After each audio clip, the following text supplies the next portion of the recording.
Oke, saudaraku, kita akan langsung masuk pada firman Tuhan hari ini, ya, yaitu bagian yang kedua dari seri khotbah Finding Your Life Purpose atau menemukan tujuan hidupmu. Di bagian yang kedua ini judul khotbah adalah Live to Please God atau hidup untuk menyenangkan Tuhan. Tahukah saudara bahwa kita diciptakan itu untuk menyenangkan Tuhan. Oke, mungkin saudara sempat berpikir kalau gitu egois dong Tuhan. Masa Tuhan menciptakan kita untuk menyenangkan Tuhan? No. Saudaraku, ya, coba Anda renungkan manusia dalam kapasitas tertentu karena kita diciptakan segambar dan serupa dengan Allah. Kita juga bisa menciptakan kan? Manusia menciptakan kursi, manusia menciptakan mikrofon, televisi, AC. Ya, manusia menciptakan pakaian, sepatu. Saya tanya sama saudara, semua yang diciptakan manusia untuk kepentingan siapa? Ya untuk kepentingan yang menciptakan. Untuk kepentingan manusia. Ya mungkin sepatu yang Anda pakai kemana-mana, kalau bisa bicara mungkin akan protes sama saudara. Gak enak jadi sepatu, karena diinjak-injak terus-menerus. Mendingan jadi handphone. Ya, handphone dirawat, handphone disayang-sayang, handphone di-upgrade terus. Saudaraku, jadi sepatu diinjak-injak. Tapi saya mau ngomong sama saudara, manusia menciptakan sepatu untuk keperluan siapa? Manusia, untuk kesenangan manusia. Ya, untuk kepentingan manusia. Persis seperti itu juga, saudara dan saya diciptakan untuk kepentingan penciptanya. Oke, hidup kita bukan tentang diri kita, hidup kita adalah tentang Tuhan. Oke, hidup kita lebih besar daripada visi kita sendiri, daripada keinginan kita sendiri, daripada masa depan kita sendiri. Hidup kita, it's all about God, semuanya tentang Tuhan, kepentingan Tuhan, kesenangan Tuhan, bukan kehendak kita, tapi kehendak Tuhan yang jadi di dalam kehidupan kita. Mari kita baca Alkitab di dalam 1 Tesalonika 4 ayatnya yang pertama. Saya bacakan buat saudara. Akhirnya saudara-saudara, kami minta dan nasihatkan kamu dalam Tuhan Yesus. Kamu telah mendengar dari kami bagaimana kamu harus, perhatikan, hidup supaya apa? Berkenan kepada Allah. Dalam Alkitab bahasa Inggrisnya di sini ditulis live to please God. Artinya hidup untuk menyenangkan Tuhan. Ya, di bahasa Indonesianya hidup supaya berkenan kepada Allah, hidup untuk menyenangkan Tuhan. Hal itu memang telah kamu turuti dalam takaran, dalam ukuran, dalam level tertentu. Tetapi baiklah kamu melakukannya lebih apa? Bersungguh-sungguh lagi. Saudaraku, ini nasihat firman Tuhan yang saya mau bagikan kepada saudara di tempat ini. Mari kita bangun hidup untuk menyenangkan Tuhan. Mari kita miliki hidup yang berkenan di hadapan Tuhan. Amin. Dan Anda yang sudah melakukannya, marilah kita lakukan dengan apa? Lebih bersungguh-sungguh. Hanya orang yang memahami bahwa hidup kita di dunia ini hanyalah persiapan menuju eternity, menuju kekekalan, maka selama kita hidup di dunia ini, kita akan hidup untuk menyenangkan Tuhan. Oke, kalau kita tidak memahami hidup di dunia ini hanya persiapan, ini bukan finalnya. Tapi ini hanya persiapan menuju kekekalan. Kalau kita nggak menyadari hal itu, buat kita hidup di dunia, begitu selesai ya sudah titik, nggak ada surga, nggak ada neraka, nggak ada Tuhan. Maka selagi kita punya kesempatan hidup, ya sudah kita hidup untuk kesenangan kita sendiri. Jadi tergantung seberapa pemahaman kita tentang kehidupan ini. Ya, saya bagikan minggu lalu bahwa Gambarannya yang paling sederhana buat kita untuk bisa memahami adalah masa 9 bulan kita ada di rahim ibu kita. Saya tanya sama saudara, itu final hidup kita di situ atau selama 9 bulan itu hanya persiapan sebelum kita dilahirkan di dunia ini? Itu hanya persiapan. Mungkin waktu itu kita belum mampu memahami, belum mampu untuk menyadari. Tapi bukan berarti gak ada hidup di dunia ini, betul? Itu hanya persiapan sebelum kita dilahirkan. Pada waktu itu saudara dan saya waktu di dalam kandungan bisa nggak ngelihat dunia ini? Nggak bisa. Buat kita dunia itu ya sebesar rahim ibu kita. Sama seperti kita sekarang ada di dunia. Bisa nggak kita ngelihat surga saat ini? Nggak bisa dengan mata jasmani kita. Kenapa? Karena ada tirai, karena ada keterbatasan tertentu. Tapi kalau sesuatu tidak bisa kita lihat bukan berarti hal itu tidak ada. Saya tanya sama saudara, waktu kita di rahim ibu kita, bisa nggak kita ngelihat ibu kita, bapak kita, papa mama kita, orang tua kita? Bisa kelihatan nggak? Nggak kelihatan. Makanya zaman sekarang orang kalau mau percaya sama Tuhan, terus tanya dulu mana Tuhan? Mana kalau Tuhan memang ada, kenapa kita nggak bisa lihat? Saya mau ngomong sama saudara, waktu kita di kandungan ibu kita pun kita tidak bisa lihat. Saudara waktu di kandungan Anda bisa bicara, berkomunikasi dengan orang tua saudara seperti orang bicara seperti ini apa tidak? Nggak bisa. Mungkin ada koneksi hati, tapi kita nggak bisa bicara karena komunikasinya terbatas. Perkembangan otak kita masih terbatas. Saya mau ngomong sama saudara, hidup kita di dunia juga sama. Mungkin kita belum bisa melihat Bapa kita di surga. Mungkin kita belum bisa mendengar suaranya secara langsung ngomongan seperti ini. Kenapa? Karena ada banyak keterbatasan. Kenapa? Karena hidup kita di dunia ini hanyalah persiapan menuju kekekalan. Ini bukan finalnya, hidup ini bukan finalnya. Ini hanya persiapan. Kalau 9 bulan kita dipersiapkan di kandungan ibu kita. Terus hidup di dunia Alkitab katakan sekitar 70-80 tahun. Saya mau ngomong sama saudara, hidup kita di dunia 70-80 tahun ini cuma persiapan. Tapi nanti kekal selamanya itu bukan cuma ratusan, bukan cuma ribuan, itu triliunan tahun. Itu kekal selamanya saudara dan saya hidup bersama dengan Yesus sampai selama-lamanya di dalam kerajaan surga. Tepuk tangannya yang paling meriah buat Tuhan kita. Saudara kalau nunggu harus ngelihat dulu baru percaya Anda ketinggalan. Anda rugi besar. Hari ini saya berdoa sementara saya menyampaikan firman Tuhan, Roh Kudus mencelikkan mata rohani kita. Sehingga kita menyadari hidup di dunia ini hanyalah persiapan menuju kekekalan.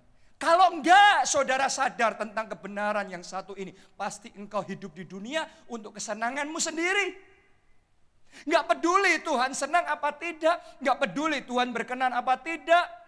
Kita akan tabrak, kita akan langgar, dosa pun kita hajar. Kenapa? Karena tentang diri kita, hidup ya sudah final ini saja. Kalau enggak gitu ya rugi dong kita. Hanya orang yang sungguh-sungguh menyadari bahwa hidup kita di dunia hanya persiapan menuju kekekalan. Maka selama kita hidup di dunia, kita akan hidup untuk menyenangkan Tuhan. Sebab di sana nanti seperti apa kita tergantung keputusan Tuhan. Saya berdoa hidup saudara, hidup yang berkenan, hidup yang menyenangkan hati Tuhan. Tepuk tangannya yang paling meriah, yang lebih meriah lagi buat Tuhan kita. Saya sungguh-sungguh berdoa suatu saat nanti saudara dan saya bukan cuma bisa masuk surga. Tapi upahmu besar di surga. Kita kasih tepuk tangannya yang paling meriah buat Tuhan. Amin. Anda percaya? Saya berdoa Tuhan mencelikkan sesuatu. Karena buat saya ilustrasi tentang kita ada di kandungan ibu kita itu ilustrasi paling mendekati untuk menggambarkan bahwa hidup di dunia ini hanyalah persiapan menuju kekekalan. Ya, karena itu mari kita hidup untuk menyenangkan Tuhan. Dan kalau engkau selama ini sudah hidup seperti itu, hari ini saya ajak saudara mendengar nasihat firman Tuhan, marilah kita lakukan lebih bersungguh-sungguh. Kalau saudara belum, hari ini buka hati saudara, rubah hidupmu. Jangan engkau pikir hidup di dunia ya sudah ini titik selesai. Hanya karena engkau belum bisa melihat surga, hanya karena engkau belum bisa mendengar secara langsung suara Bapakmu di surga, bukan berarti dia tidak ada. Bukan berarti surga tidak ada. Kita bisa merasakan bahkan dia hadir bersama-sama kita saat ini. Selama kita ada di dalam kandungan, kita masih janin, kita masih sangat terbatas. Tahukah saudara sekarang, kita ini masih sangat terbatas. Menurut penelitian, otak kita manusia ini sekarang aja baru dikembangkan 3%. Masih sangat terbatas, masih 97% orang yang jenius sekitar 5%. Masih sangat terbatas, masih so much yang belum dimanifestasikan. Kenapa? Seperti waktu kita di dalam janin, waktu kita masih di dalam kandungan ibu kita masih sangat terbatas. Tapi suatu hari nanti saudara dan saya akan mengalami manifestasi penuh daripada Kristus, daripada kemuliaannya dalam hidup kita. Saat itu kita akan melihat muka dengan Yesus Kristus. Dan saudara yang percaya, Yesus ngomong begini, berbahagialah orang yang tidak melihat tapi percaya. Anda dan saya akan ada di dalam kerajaan surga. Tepuk tangannya yang paling meriah buat Tuhan.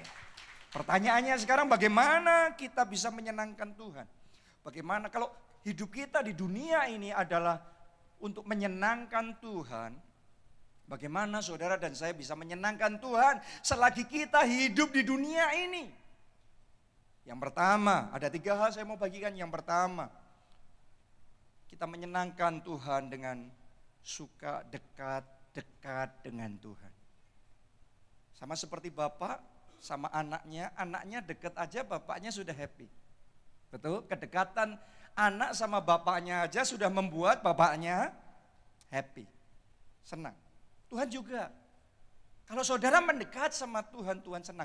Hari ini saudara sebelum beraktivitas, yang pertama Anda datang beribadah dulu sama Tuhan. Saya mau ngomong sama saudara, ini menyenangkan hati Tuhan. Ingat setiap kali saudara beribadah, saudara sedang menyenangkan hati Tuhan. Mari kita baca Lukas 10 ayat 38 sampai 42. Ketika Yesus dan murid-muridnya dalam perjalanan, tibalah ia di sebuah kampung. Seorang perempuan yang bernama Marta menerima dia di rumahnya. Perempuan itu mempunyai seorang saudara yang bernama Maria. Maria ini duduk dekat kaki Tuhan dan terus mendengarkan perkataannya. Berarti Maria kalau duduk dekat kaki Tuhan sukanya jauh apa sukanya dekat sama Tuhan? Dia suka dekat sama Yesus. Oke, ayat 40, sedang Marta sibuk sekali melayani. Dekat mana Maria dibanding Marta kepada Yesus? Yang dekat Maria atau Marta? Maria. Yang jauh Marta, ya. Ia mendekati Yesus dan berkata, Tuhan, tidakkah engkau peduli bahwa saudaraku membiarkan aku melayani seorang diri? Suruhlah dia membantu aku. Diprotes saudaraku. Orang dekat sama Tuhan, Maria dekat sama Tuhan, tapi Marta enggak suka. Saya mau ngomong begini sama saudara, Anda ke gereja belum tentu semua orang suka. Saudara berdoa, saudara baca Alkitab belum tentu semua orang suka. Anda memberitakan Injil, Anda melayani Tuhan belum tentu semua orang happy. Saudara menyenangkan Tuhan belum tentu manusia senang. Oke, ini yang dialami Maria, dia dekat sama Yesus, itu sangat luar biasa. Tapi Maria protes, Maria enggak suka. Mari kita lanjutkan. Sampai di ayat berapa tadi? Ayat 41 sekarang. Tetapi Tuhan menjawabnya, Marta, Marta, engkau khawatir dan menyusahkan diri dengan banyak perkara. Tetapi hanya satu saja yang perlu. Maria telah memilih bagian yang terbaik yang tidak akan diambil daripadanya. Siapa yang dibela? Maria. Marta protes, Marta nggak suka, Marta menyerang Maria. Tapi Yesus bela Maria. Tolong Anda dengarkan baik-baik. Kalau saudara suka dekat-dekat sama Tuhan. Dan sesuatu terjadi pada saudara, Anda dibela Tuhan. Kedekatan kita akan mendatangkan pembelaan Tuhan di dalam kehidupan kita. Amin. Kalau saudara dibela Tuhan, Anda akan melihat penyertaan Tuhan, Anda akan melihat ada kemenangan, Anda akan melihat ada mujizat, Anda akan melihat ada kuasa Tuhan yang dimanifestasikan di dalam hidup saudara. Beda sama Marta. Marta dia nggak betah dekat sama Tuhan. Sebenarnya hatinya baik, bukan dia hatinya jahat. Tapi dia nggak betah dekat sama Tuhan. Dia maunya sibuk ini. Ada orang gitu saudaraku, suruh doa dekat sama Tuhan nggak betah, nggak tahan. Kita sibuk ini, sibuk itu, aktivitas macam-macam, wah luar biasa sekali. Kalau kita nggak dekat sama Tuhan dan tidak ada penyertaan Tuhan, tidak ada pembelaan Tuhan, tidak heran dalam hidup kita, dalam hidup Maria, dia kerjakan semuanya dengan kekuatannya sendiri.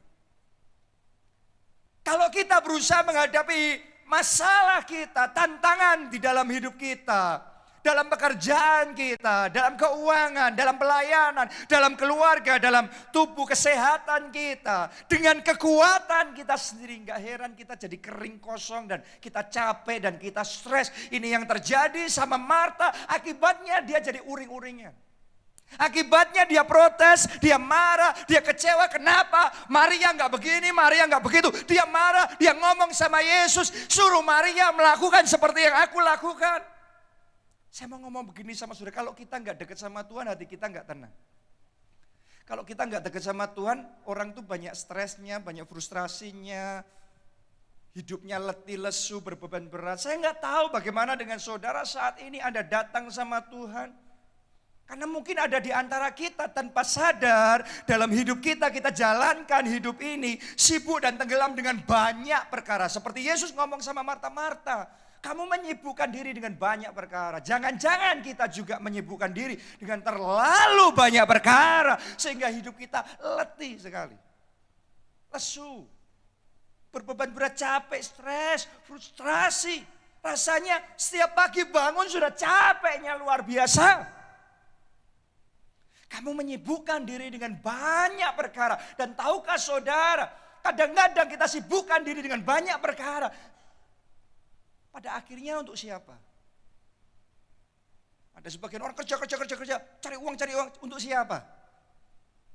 Biasanya pada akhirnya hanya untuk diri sendiri. Pertanyaannya, apakah kita hidup untuk menyenangkan Tuhan atau menyenangkan diri kita sendiri? Kalau hidup hanya untuk itu saja, saudara rugi besar.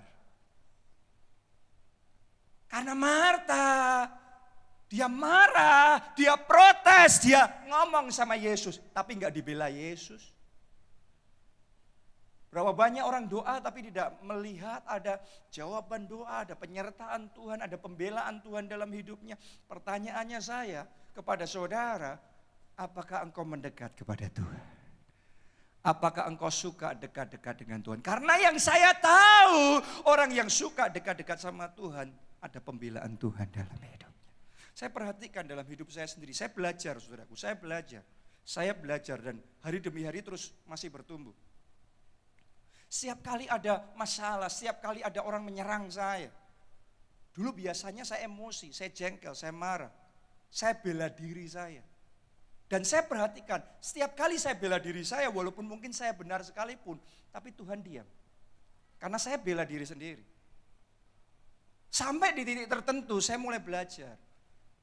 Ketika saya diserang, saya dikata-katai, saya diperlakukan gak adil. Saya diam dan saya hanya mendekat sama Tuhan. Saya mau menyenangkan hati Tuhan. Saya mau ngomong begini, kalau engkau jadi kekasih Tuhan, gak mungkin engkau dibiarkan diserang begitu saja. Tuhanmu akan membela engkau seperti dia membela Maria. Tuhan akan bangkit membela hidup saudara. Entah gimana caranya, ada saja cara Tuhan. Ada cara Tuhan membuat Orang-orang saya diam aja, masing-masing berurusan sendiri sama Tuhan. Atau kalau tidak, saya dirugikan, tapi Tuhan gantikan yang jauh lebih baik. Wow, Tuhan punya cara untuk membela hidup kita. Tuhan punya cara untuk membela hidup saudara. Pertanyaannya, apakah saudara mau hidup untuk menyenangkan hati Tuhan? Apakah saudara hidup untuk mencari kesenangan sendiri? Ataukah saudara hidup untuk menyenangkan hati Tuhan? Karena Yesus ngomong, Marta, engkau terlalu sibuk dengan banyak perkara. Tapi Maria sudah memilih bagian yang terbaik. Apa itu yang terbaik? Dekat sama Yesus. Dia dibela Yesus. Dan dia mengalami anugerah Tuhan yang sangat besar di dalam kehidupannya. Ini sebenarnya yang dilakukan oleh Daud juga. Alkitab ngomong, Daud itu hanya dekat Allah saja, aku tenang. 7 kali sehari Daud memuji-muji Tuhan. Dia doa pagi hari, dia doa siang hari, dia doa malam hari. Anda baca di Alkitab, Daud ini orang yang sukanya dekat-dekat sama Tuhan. Makanya hidupnya berubah. Di awal kehidupannya dia adalah anak yang ditolak sama keluarganya. Di awal kehidupannya dia adalah hanya seorang gembala atas 2 atau 3 ekor kambing domba. Hidupnya nggak ada apa-apanya. Tapi saat hidupnya tidak ada apa-apanya, dia nggak protes, dia nggak marah, dia tidak berusaha bangkit dengan kekuatannya sendiri. Dia mendekat sama Tuhan. Dia menyenangkan Tuhan. Makanya dia jadi pemazmur. Saudaraku, dan ketika Daud mendekat sama Tuhan, semua bentuk kesialan dalam hidupnya dirubah menjadi keberuntungan. Dari jauh Tuhan datangkan Nabi Samuel datang ke rumahnya Daud. Hanya untuk milih Daud jadi raja berikutnya atas bangsa Israel. Daud tidak pernah menominasikan dirinya. Dia tidak pernah mencalonkan dirinya, dia tidak mengejar jenjang karirnya begitu rupa. Tapi dari jauh Tuhan kirim Nabi Samuel datang dan mengurapi dia menjadi raja atas bangsa Israel. Wow, bapaknya sendiri gak percaya sama dia. Waktu pemilihan raja dilakukan, semua kakak-kakaknya diikutkan. Daud tidak dikasih tahu. Itu pun Tuhan masih tetap bela Daud. Kalau Daud gak ada di sini, kita gak akan mulai perjamuan makan. Itu Nabi Samuel dikasih tahu Tuhan seperti itu. Dipilih Daud, diurapi. Bukan cuma itu, dikasih kuasa. Dia maju menghadapi Goliat dan dia mengalami kemenangan. Dibuat beruntung. Akhirnya orang-orang suka sama dia. Orang pada menyanyi. Saul mengalahkan beribu-ribu, Daud mengalahkan berlaksa-laksa. Akhirnya orang mulai berpihak sama Daud. Dan kemudian Daud diangkat jadi raja atas Yehuda. Beruntung lagi.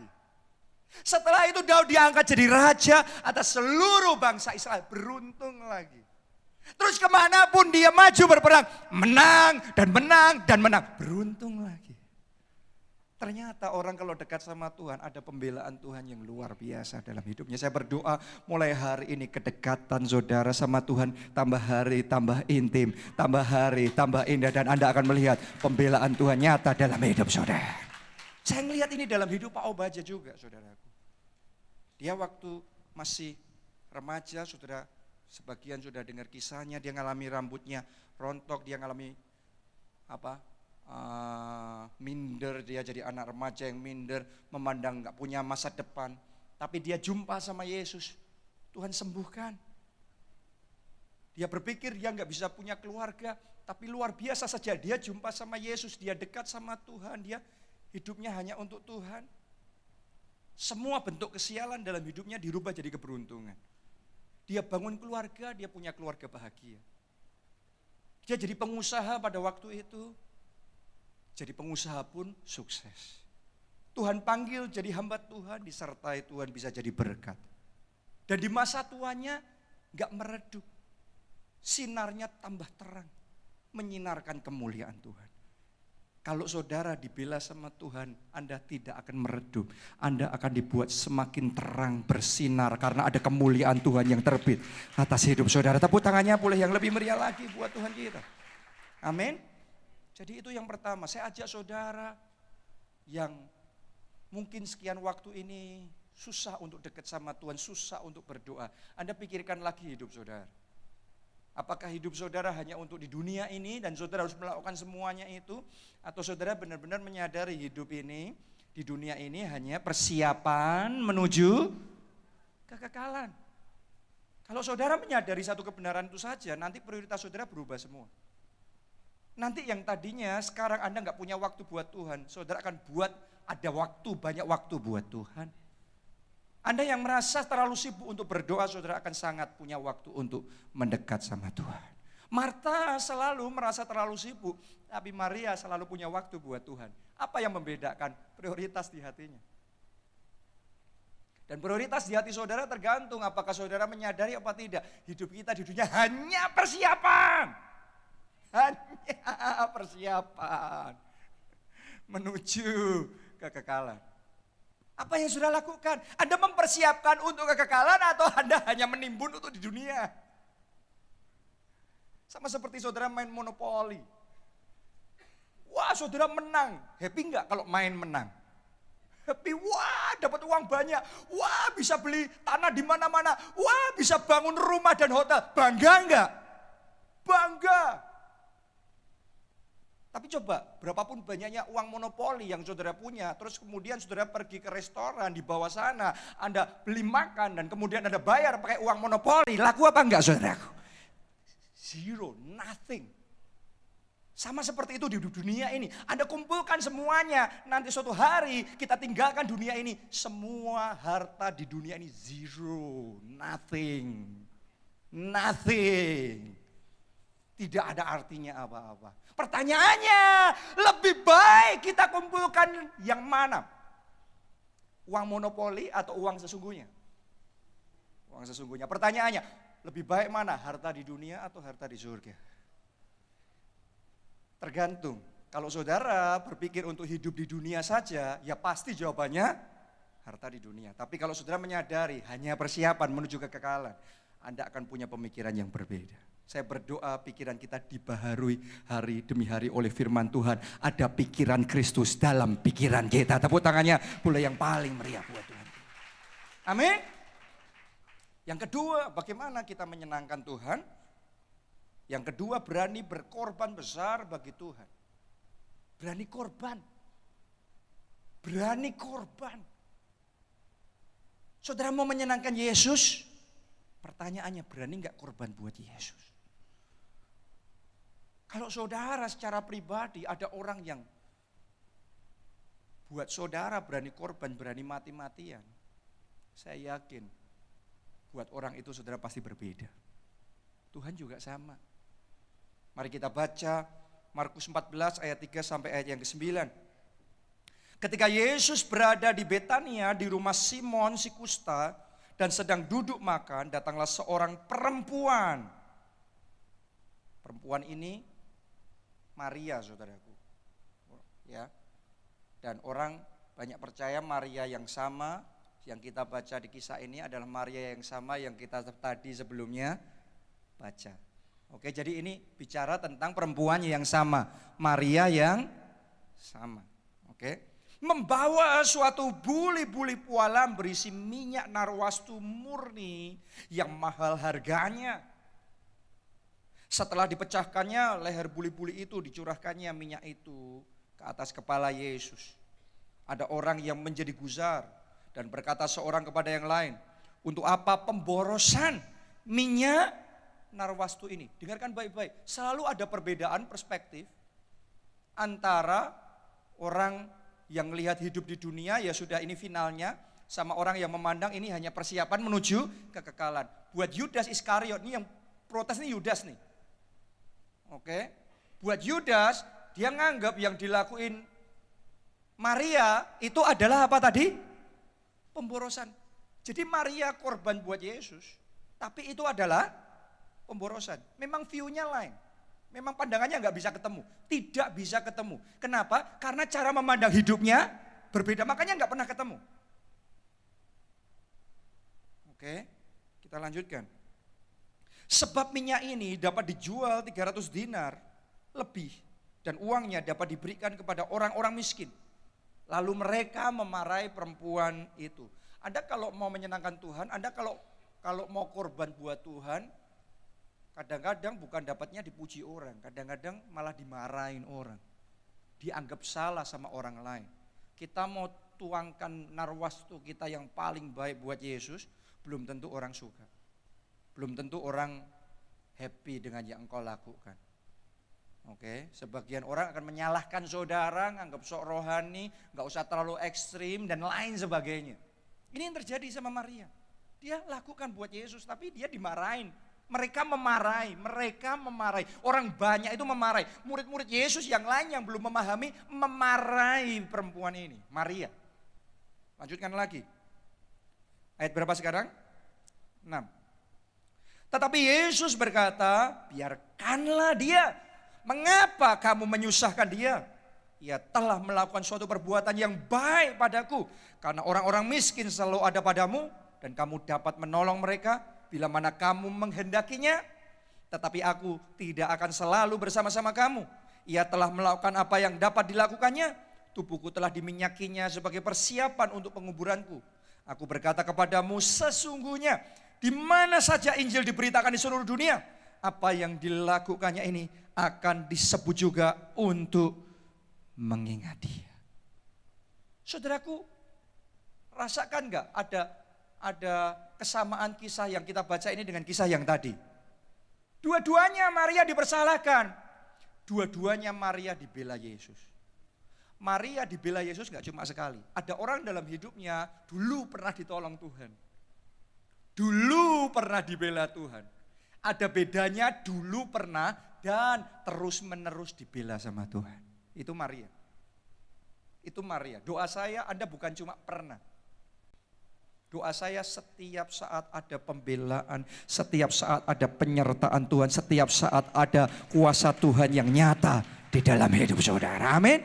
Ini yang dialami dalam kehidupan Maria.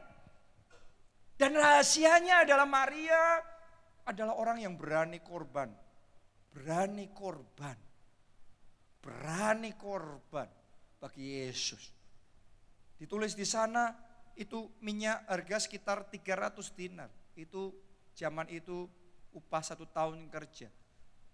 Bayangin gaji saudara 1 tahun, penghasilan saudara 1 tahun, semuanya.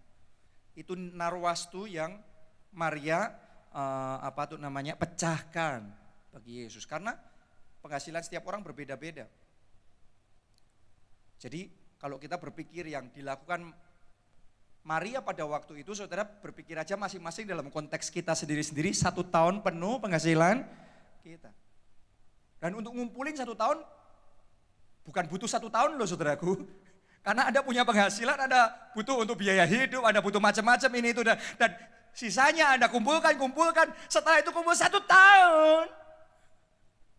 Maria bawa dan Maria pecahkan begitu saja kepada Yesus. Makanya Yudas ngomong ini pemborosan. Oh wow, kalau saudara tidak menyadari, orang yang tidak menyadari hidup di dunia hanyalah persiapan menuju kekekalan, semua yang kita lakukan di dunia pemborosan. Anda mengembalikan persepuluhan itu pemborosan. Karena persepuluhan saudara Anda bisa pakai untuk keperluan yang lainnya di dunia ini. Anda kasih janji iman, Anda kasih persembahan, itu pemborosan. Apalagi Anda kasih persembahan yang spesial seperti yang dikasih Maria narwastu yang sangat berharga buat saudara, itu pemborosan. Mungkin Anda akan disalahkan oleh orang-orang di sekeliling saudara. Dan itu yang dialami oleh Maria. Tapi yang luar biasa, Maria selalu dibela Yesus. Bukan cuma dibela Yesus, Yesus ngomong dimanapun Injil diberitakan, apa yang dia lakukan selalu akan diberitakan untuk mengingat dia. Ada pembelaan Tuhan, bukan cuma pembelaan, ada penghargaan yang Tuhan kasih. Wow. Wow. Pertanyaannya bagaimana dengan kita? Apakah kita berani berkorban bagi Yesus? Seberapa berani kita korban buat Yesus? Karena setiap orang beda-beda. Tapi kalau kita hidup untuk menyenangkan Tuhan lain. Sama sekali berbeda. Dan sebenarnya begini, Kalau kita korban buat Tuhan, di dunia ini sepertinya kita pemborosan. Sepertinya kita kehilangan, rugi. Tapi sebenarnya Alkitab mengatakan kamu sedang mengumpulkan bagimu sendiri harta dalam kerajaan surga. Jadi waktu kita melakukan sesuatu buat Tuhan di dunia ini, sepertinya dari pihak kita melakukan sesuatu buat Tuhan. Tapi Tuhan ngomong sama kita, yang kamu lakukan itu adalah kamu sedang mengumpulkan bagimu sendiri harta dalam kerajaan surga. Wow. Paling gampang untuk kita memahami adalah apa yang dilakukan petani. Mungkin dia punya benih, mungkin dia punya uang yang dia pakai untuk beli benih. Kalau dia naburkan benih itu, saya tanya sama saudara, benih itu harus dia relakan jatuh ke tanah enggak? Terus kemudian masuk di dalam tanah. Jadi dia nabur, dia enggak ngelihat apa-apa. Dia nabur dan kayaknya itu lepas dari dia, enggak ngelihat apa-apa. Sampai pada waktunya ketika panen, dia baru menuai. Tapi sebelum waktunya, semua yang ditaburkan tidak kelihatan. Sebenarnya itu yang terjadi yang Yesus katakan. Waktu kita korban buat Tuhan di dunia ini seolah-olah kita belum melihat apa-apa. Walaupun sesungguhnya di dunia ini banyak juga Tuhan lakukan mujizat keuangan secara materi, secara jasmani. Tapi itu bagian kecil saja. Saya mau ngomong sama saudara, itu cuma sebagian kecil saja. Karena yang saudara lakukan di dunia ini, itu kayak kita sudah gak ngelihat lagi. Tapi ketika waktunya panen tiba, ketika waktunya kita sampai di surga, di sana ada harta dalam kerajaan surga yang sudah disiapkan buat saudara dan saya. Tepuk tangannya yang lebih meriah lagi buat Tuhan kita. Amin. Berapa waktu yang lalu saya mendengarkan kesaksian dari pendeta Yonggi Cho tentang salah satu pendeta di gerejanya, asisten pendeta di gerejanya, namanya Pastor Sang Ho Kim.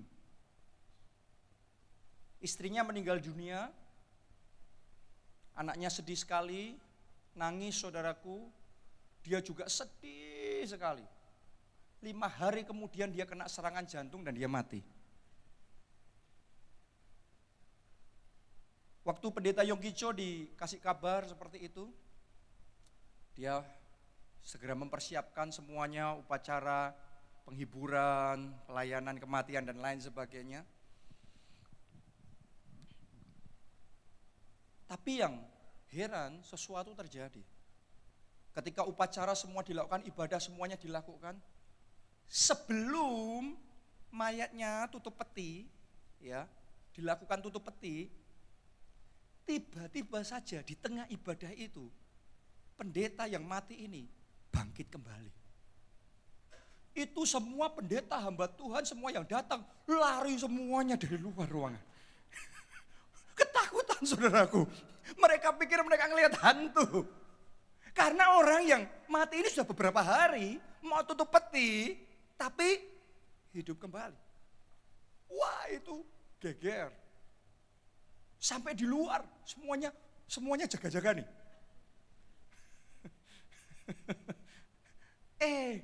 Dia panggil-panggil lagi. Jadi ragu-ragu juga. Setelah itu pelan-pelan mulai datang, dicek, bener-bener hidup. Terus pendeta Sang Ho Kim ini, dia protes, saya belum mati kok sudah mau dikubur. Pendeta yang lainnya ngomong, lu gimana kamu ini sudah mati. Rumah sakit sudah keluarkan sertifikat kematian. Kamu sudah mati berapa hari nih? Kita mau tutup peti, kamu tiba-tiba hidup. Terus kemudian dia dipanggil sama pendeta Yonggi Cho dan dia cerita. Jadi waktu dia mati saudaraku, tiba-tiba dia ngelihat kayak ada 3 bintang turun dari langit. Ternyata setelah dekat itu malaikat. Nah, satu pegang dia di kiri, satu pegang di kanan, satu mimpin jalan ke depan, dan dia dibawa ke surga. Sampai di surga, wah disambut Tuhan Yesus dengan meriah sekali. Luar biasa sekali suasananya. Dan dia di sana ketemu Daud. Dia salaman sama Daud, wah dia happy sekali. Dia ketemu sama Stefanus yang mati karena dirajam, dilempari jadi martir. Dia tanya, Stefanus, kamu sakit gak waktu dilempari batu? Dia ngomong tidak. Tuhan Yesus menolong saya. Mata saya tertuju pada surga. Gak sakit, Stefanus cerita. Terus dia dibawa ke aula besarnya, hall utamanya. Di situ Allah Bapa berdiri besar sekali. Tapi wajahnya bersinar penuh kemuliaan, gak kelihatan. Dan kemudian jutaan manusia dan malaikat, saudaraku, itu kayak gelombang, kayak ombak itu nyembah Allah Bapa. Waduh, dia ada di situ, dia ikut nyembah juga. Setelah sekian waktu, Tuhan Yesus ngomong, kamu gak boleh lama-lama di sini. Ya. Terus dia ngomong, oh saya mau ketemu sama istri saya. 5 hari yang lalu istri saya meninggal. Oh ya benar, saya memang mau bawa kamu ketemu istri. Karena kamu sebenarnya ada di sini, bisa ada di sini. Karena permintaan istri kamu. Jadi dibawa ketemu sama istrinya. Waktu ketemu sama istrinya, dia cerita sama pendeta Yongkicho. Istri saya cantik sekali, Pastor Jo. Pastor Jo-nya ketawa, saudaraku. Kenapa? Karena kan dia kenal, ini suami istri, sudah lama. Ya. Pastor Jo cerita, istrinya sebenarnya jeleknya luar biasa. Jadi waktu asisten pendetanya ngomong cantik sekali, dia ketawa. Dia ngomong, wah kamu bercanda nih. Dia enggak, Pastor Jo, enggak. Jadi ternyata istri saya di surga itu sudah berubah kayak Tuhan Yesus. Karena sudah pakai tubuh kemuliaan. Jadi sudah berbeda. Saya mau ngomong sama saudara, di surga Anda enggak jelek lagi. Dengan tubuh kemuliaan semuanya ganteng-ganteng, semuanya cantik-cantik, penuh kemuliaan Tuhan, amin. Haleluya. Dan waktu dia bicara sama istrinya ngomong begini. Pakai pakaian indah sekali, istrinya ngomong, kasih tahu sama anak-anak, mama sudah di surga, mama sudah happy ada di sini. Jadi mereka jangan sedih. Mama punya keinginan cuma mereka anak-anak semuanya melayani Tuhan dengan setia, karena Yesus akan datang segera. Saudaraku, terus kemudian dia sempat ngelihat bekas luka istrinya yang waktu di dunia mereka ke gereja, pulang ke rumah, dimarahin sama mertuanya, terus kemudian dipukul, terus kemudian luka, itu ada bekasnya. Tapi waktu dia ngelihat bekas luka itu jadi kayak berlian. Indah sekali. Saya mau ngomong begini, kalau di dunia engkau dianiaya karena Yesus, kayaknya di dunia ini kita luka, tapi di surga itu tanda kemuliaan. Tanda kehormatan, tanda kemegahan Tuhan akan kasih sama saudara. Karena pemandangannya beda sekali antara di dunia dan di surga. Tergantung pandangan saudara gimana. Itu akan menentukan hidup saudara. Terus saat dia lagi ngomongan, malaikatnya ngomong, ayo jangan lama-lama nih, cepat pulang. Ini kamu segera mau ditutup. Waktunya habis nih.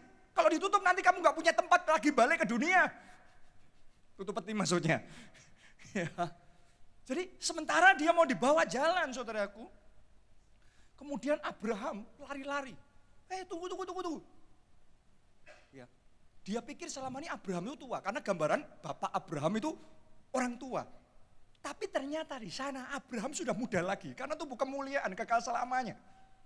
Jadi saudara kalau di surga, saudara bukannya tua sampai gimana. Saudara akan kelihatan paling gantengnya dalam hidup saudara. Paling cantiknya dalam hidup saudara.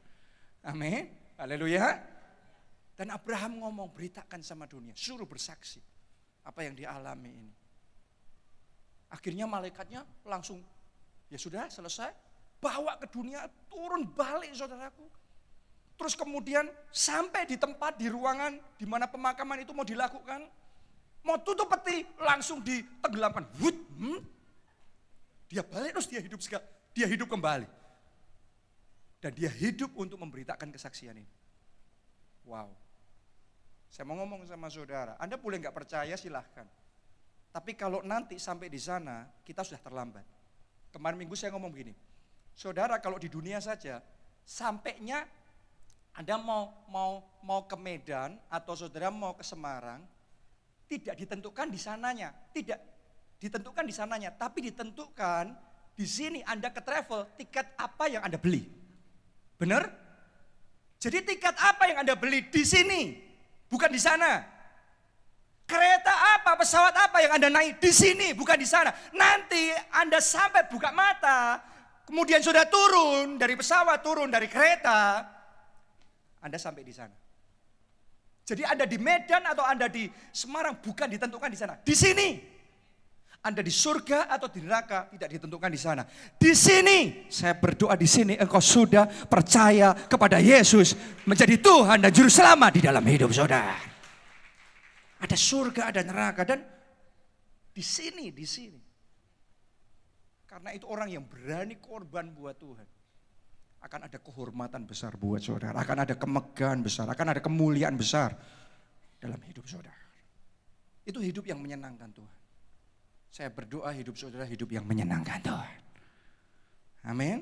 Yang ketiga, waktu saya sudah habis nih sebenarnya. Yang ketiga, menyenangkan Tuhan melalui perkataan dan perenungan yang manis didengar Tuhan. Mazmur 104 ayat 33 sampai 34. Aku hendak menyanyi bagi Tuhan selama aku hidup. Aku hendak bermazmur bagi Allahku selagi aku ada. Biarlah renunganku manis kedengaran kepadanya. Aku hendak bersukacita karena Tuhan. Jadi Daud ini dicintai Tuhan, disukai Tuhan. Karena perenungan hatinya itu manis kedengaran di telinga Tuhan. Boleh lihat di depan sini? Saudara harus bisa menyadari ada perkataan kita ini saudaraku. Ini ada yang kita ucapkan di luar, tapi ada perkataan-perkataan yang selalu dan terus-menerus kita ucapkan dalam hati dan pikiran kita. Benar? Manusia hanya mendengar yang di luar.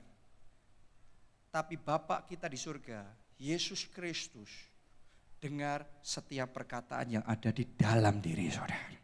Dalam hati saudara, dalam pikiran saudara. Pertanyaannya, kalau itu direkam perkataan dan didengerin sama Tuhan Yesus, kira-kira perkataan saudara menyenangkan hati Tuhan apa tidak? Pagi hari saudara bangun di hari Minggu dan kemudian saudara saatnya ke gereja, di pikiran dan di hati ngomongnya apa? Aduh, Minggu lagi, ke gereja lagi. Saya tanya, kalau saudara jadi Tuhan dengar ngomong, aduh ketemu Tuhan lagi. Enak enggak sih ketemu sama orang yang ogah ketemu sama dia? Enggak enak loh saudaraku. Itu enggak manis, itu kecut sekali. Kedengarannya enggak enak sekali. Tapi mungkin saudara bangun tidur Anda capek. Tapi sudah katakan hari ini hari yang indah. Hari ini aku ketemu Tuhan. Hari ini aku mau memuji dia. Hari ini aku mau mendengarkan firman-Nya. Itu manis di telinga Tuhan. Pagi hari saudara bangun tidur. Harusnya saudara saat teduh apa yang kau katakan dalam hati dan pikiran saudara. Karena Tuhan menyelidiki. Tuhan mendengar. Itu perkataan enak enggak di hati Tuhan? Di telinga Tuhan enak enggak? Saat saudara didorong untuk melayani, melangkah ayo melayani. Ayo komitmen, ayo sungguh-sungguh melayani.